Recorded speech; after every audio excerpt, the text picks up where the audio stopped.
नमस्कार. आपण मनाचे श्लोक बघत आहोत. त्याच्यामध्ये आपण आज 61वा श्लोक बघणार आहोत. आपला हळूहळू चालूच आहे.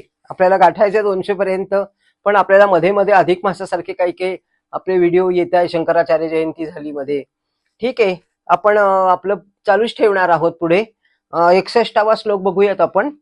उभा कल्पत वृक्षातळी दुःख वाहे, तया अंतरी सर्वदा तेची आहे. जनी सज्जनी वाद हा वाढवावा, पुढे मागुता शोक जीवी धरावा. जय जय रघुवीर समर्थ.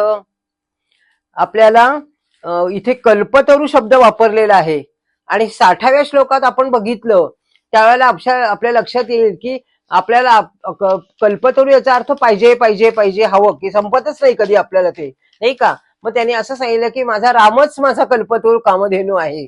म्हणून लिहिले मना राम कल्प तरु कामधेनू 60व्या श्लोकात. म्हणजे मला बाकीचं इतराची काही मागण्याची गरजच नाही, पण मला माझाच कल्पतरू कोण आहे तर माझा राम आहे. रामाशिवाय मला दुसरं काहीही नको आहे. आणि म्हणून आपण मागच्या वेळेला गुरु नानकांचं उदाहरण देऊन या गोष्टी नीट समजावून घेतलेल्या आहेत. आता भगवंत आता आपल्याला या श्लोकामध्ये बघायचं आहे की समर्थ आपल्याला आणखीन कुठल्या कुठल्या गोष्टी समजून सांगत आहेत. मनाला किती अळवावं पहा ना तुम्ही, कसं मन आहे ना आपलं. या श्लोकात समर्थ सांगतात की उभा कल्पवृक्षा तळी, म्हणजे 24 तास आपण कल्पवृक्षाखालीच उभा आहोत. कधी आपलं मन असं ढळतच हे नको ते नको, ते हे पाहिजे ते पाहिजे ते पाहिजे, तेव्हा या वातावरणातील देवता सुद्धा आपल्याला तथास्तु म्हणते. आणि म्हणून ते म्हणतात की चांगले आणि पवित्र, नंतर भावात्मक रचनात्मक असे विचार केले तर आपण तसे होऊ. भावात्मक विचार करायला पाहिजेत, रचनात्मक विचार करायला पाहिजेत, आपली विचारशक्ती बदलली पाहिजे. या उलट समर्थ म्हणतात की माणूस काय विचार करतो, अपवित्र, नकारात्मक, विध्वंसक असे विचारच करत असतो. प्रत्येक वेळेला आपल्याला माहितीये की एकत्र माणूस आले की काही ना काहीतरी याच्यात निघतच. म्हणून त्यांनी सांगितलं की विचार येऊन माणूस काय करतो, शेवटी दुःखीच होतो असे जर विचार आले तर ना. म्हणून दासबोधात समर्थांनी सांगितलंय आपल्याला की एक ऐक शिष्या सावधान, एका शिष्याला अंगी करून त्यांनी सांगितलंय, ऐक शिष्या सावधान आता भविष्य मी सांगेन, जया पुरुषास जे ध्यान तयासी तोची प्राप्त. जसं तुम्ही ध्यान कराल ना तसं तुम्हाला ते प्राप्त होईल. हे अगदी समर्थांनी ठासून आपल्याला सांगितलं. ते परखड भाषा बोलायची आणि म्हणून ते आपल्याला सांगायचे की तुम्ही तसा नकारात्मक विचार करू नका, तुम्ही तसेच व्हाल. विध्वंसक विचार करू नका, तुम्ही तसेच व्हाल. असं समर्थ आपल्याला अगदी ठासून सांगतायत. उगीच वाद घालत बसायचा नाही, गैरसमज निर्माण करून घ्यायचा आणि मग कोणाचा तरी द्वेष करत बसायचं आणि तेच मनामध्ये घेऊन जायचं घरी. चिंता परी ते येई घरा, ते घरापर्यंत घेऊन जायचं.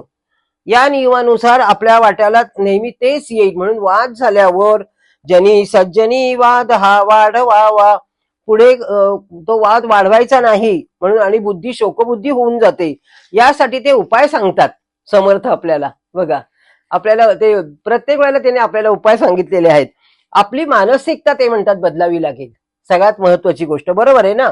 आउटलुक बदलावं लागेल जीवनाचं. जसा चष्मा लावून तसं दिसतं. पिवळा चष्मा लावला तर पिवळं दिसेल, हिरवा लावला तर सगळी सृष्टी हिरवी दिसेल, काळा लावला तर सगळं निगेटिव्ह दिसेल, नकारात्मक दिसेल, काळं काळच दिसेल सर्व. चष्मा बदला, दृष्टी बदला, सकारात्मक दृष्टी ठेवा. मानसिकता आपली बदलावी लागेल, म्हणजे आउटलुक थोडक्यात ते बदलावं लागेल. मनाची जडणघडण नव्याने आपल्याला करावी लागेल. हे खरंच समर्थ सांगतात, ते बरोबर आहे. जीवनाकडे पाहण्याचा दृष्टिकोन बदलावा लागेल. म्हणून आउटलुक म्हणलं मी तुम्हाला. आणि म्हणून तर त्याचे रूपांतर पुनर्जन्मच आहे. माणसाला काय भगवंताने जे दिले आहे ना ते तो विसरून जातो. साधं बघा ना, आपण सगळेजण जमलो, पण सगळे जमलो त्यांच्याकडचं काही नाही, जे आले नाहीत त्यांच्याकडे जास्त लक्ष जातं. म्हणजे माणसाची ही अशी पद्धतच आहे. जे मिळेल त्याचा आहे त्याचा गौरव नाही, जे नाही त्याचा शौक आहे. असं आपली माणसांची ही पद्धती आहे. म्हणून त्यांनी सांगितलं की तुमची मानसिकता बदला पहिली. आणि म्हणून छोट्या छोट्या उदाहरणावरून सुद्धा त्यांनी आपल्याला हे पटवून दिलेलं आहे. महाभारतामध्ये पण व्यासांनी पांडवांचे मनोबल वाढवलेलं आहे. आणि म्हणून त्यांनी बघा उदाहरण देऊन सांगितलेले अर्जुनाला सुद्धा की काय होतंय हे तुमचं मनोबल आता बदला. तुम्हाला माहिती आहे का, भीम अर्जुन सर्व हे सगळं तुम्ही सगळेजण शूर आहात, परंतु तुमचा शत्रू पक्ष तुमच्यापेक्षा कितीतरी प्रबल आहे, हे तुम्हाला कल्पना आहे का? हे त्यांना ते सावध करून देतात आणि त्यांची मनोबुद्धी बदलवतात. किती किती मोठ्या महारथींबरोबर तुम्हाला लढायचं आहे ते त्यांचे मनोबल कसे हे करतात बघा. भीष्म कसे आहेत, हातात जर धनुष्य घेतील आणि उभे राहतील तर त्यांच्याकडे बघून कोण भयभीत नाही होणार, असं ते सांगतात. नंतर द्रोण पहा, द्रोण जेव्हा बाण सोडतील ते त्यावेळेला प्रलय काळाच्या अग्नी प्रमाणे विश्व दिसेल तुम्हाला, इतके त्यांचे जबरदस्त बाण आहेत. नंतर कर्ण म्हणजे काय तुम्हाला खेळ नाही वाटला. गुरुभक्तीने कोपायमान झालेल्या परशुरामाला सुद्धा त्यांनी प्रसन्न केलं. त्याचे धनुष्य चापल्य शौर्य यात यम देखील पक्षपात करेल असं त्याचं कर्णाचं वर्णन केले त्यांनी. तेव्हा त्यासाठी व्यासांनी अर्जुनाला इंद्रकुल पर्वतावरती तपश्चर्या करण्याकरता, शंकरांना प्रसन्न करण्याकरता त्यांनी अर्जुनाला हे सुचवलं आणि तिथे त्यांनी ती जागाची सुरुवात केली. तिथून ती जागा ते शैले मल्लिकार्जुन ते स्थळ आहे. तिथे त्यांनी तपश्चर्या केली, शंकरांना प्रसन्न केलं आणि त्यांचं मनोबल वाढवलं की तुम्हाला ही अशी तपश्चर्या केल्याशिवाय विजय प्राप्त होणार नाही. आणि म्हणून नुसतं वर्णन करत बसू नका, परंतु त्याचं ते कृतीत आणा. तेव्हा त्यावेळेला संपूर्ण मानसिकता व्यासांनी पांडवांची बदलली.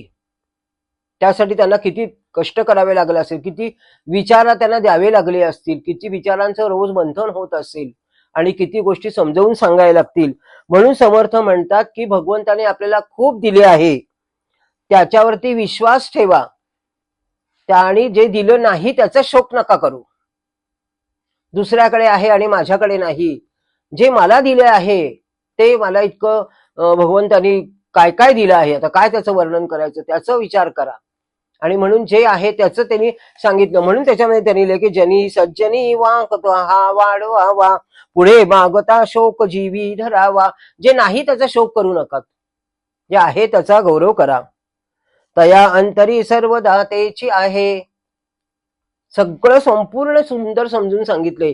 दुःख कुठे आहे आणि सुख कशाने मिळतं आणि काय सोडायचं आणि कसं मनोबल वाढवायचं. अतिशय सुंदर हा 61वा हे आहे. आपण हे पुष्प भगवंताच्या अर्पण करूयात आणि इथे नमस्कार करूया सर्वांना.